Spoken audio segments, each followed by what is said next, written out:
Hi, I'm Larry Kestin, a radiation oncologist in Michigan. I am the medical director of the Michigan region for Genesis Care, uh, MHP Radiation Oncology Institute here in the Detroit metropolitan area.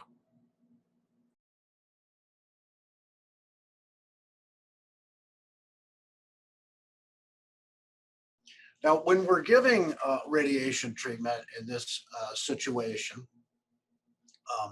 it's important to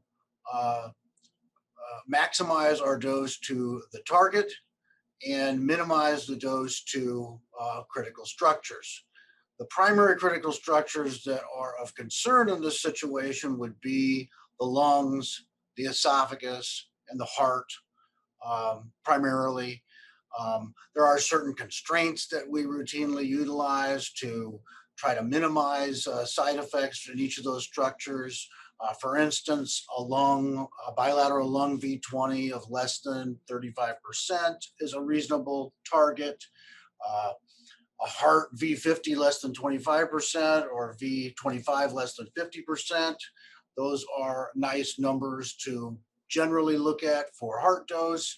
And to keep mean esophagus dose under 34 gray or less, and avoid hot spots above the 63 gray range in the esophagus. So these are just sort of some general numbers, and obviously the lower those constraints are, the better the plan is in terms of radiation treatment delivery.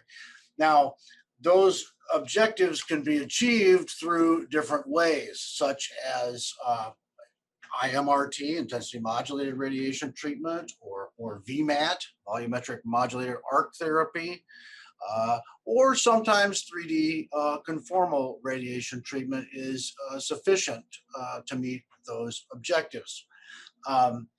I typically personally use VMAT or IMRT. And that has been shown in many trials, such as subsequent analyses of the RTOG 0617 patients to demonstrate better results than 3D conformal radiation treatment. So that is my personal preference. Proton therapy is also an option to consider and is being addressed currently in clinical trials.